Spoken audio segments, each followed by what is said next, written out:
I've got pets as dogs. As long as you don't do kufr, you cannot be called a non-Muslim sister. So Islamically, keeping a dog as a pet is wrong. The saliva of the dog, there are various diseases that can be acquired. Assalamu alaikum wa rahmatullahi wa barakatuh. Assalamualaikum warahmatullahi wabarakatuh.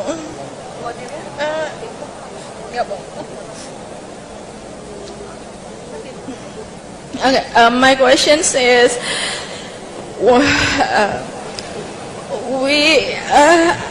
I really love Islam actually based on Jesus, because I was grew in the Catholic school, but a lot of things that is not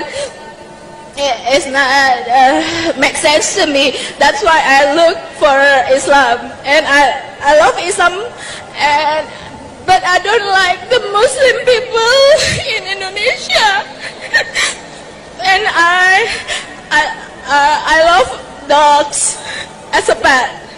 So my question is actually, why they can tell me I'm not a Muslim just because I have dogs as my pets, and I'm still learning, but they don't have any rights to judge me.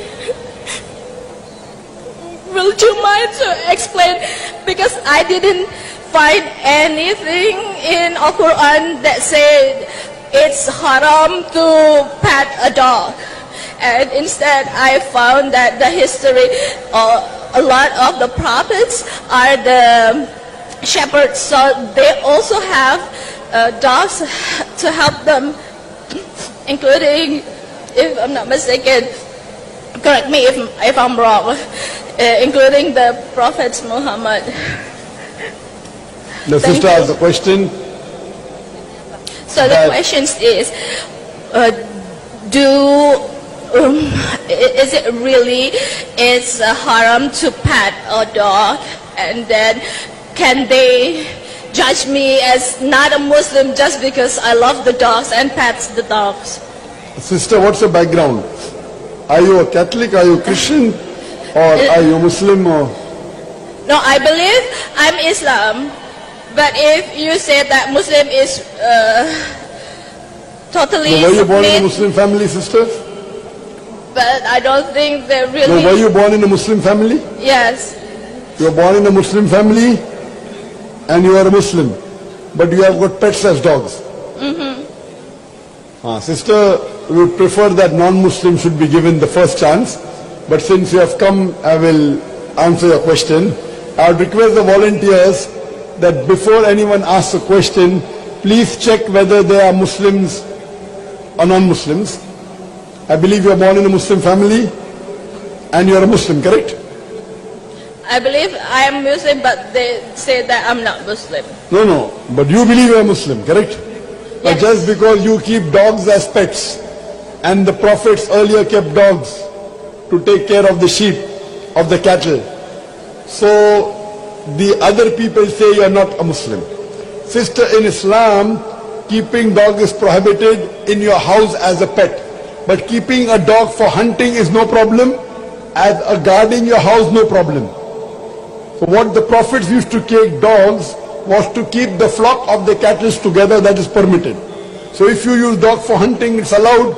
To take care of the cattle, it's allowed. To keep a dog to guard your house outside is allowed. But in the house as pet, it is not prohibited. It is prohibited, sister. It is prohibited because the spit of the dog, it's unclean. And today even science tells us that the saliva of the dog, there are various diseases that can be acquired.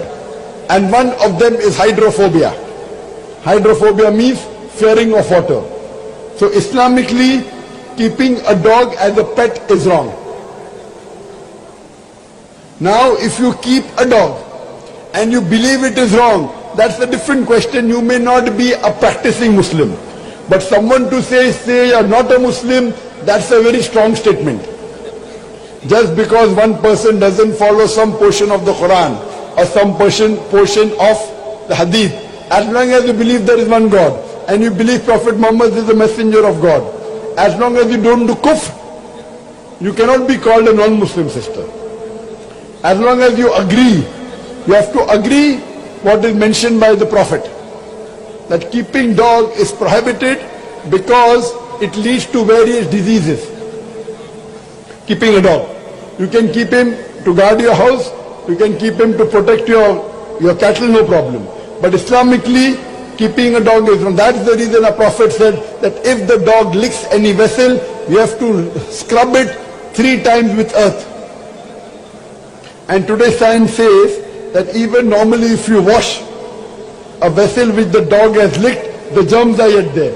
Only if you clean it with the earth does it go away. So imagine a dog comes into a house and he licks everywhere, he licks you and you are praying in that house. So but natural, it is filthy, sister. So Islamically to keep a dog as a pet in your house is prohibited, sister. Hope that answers the question.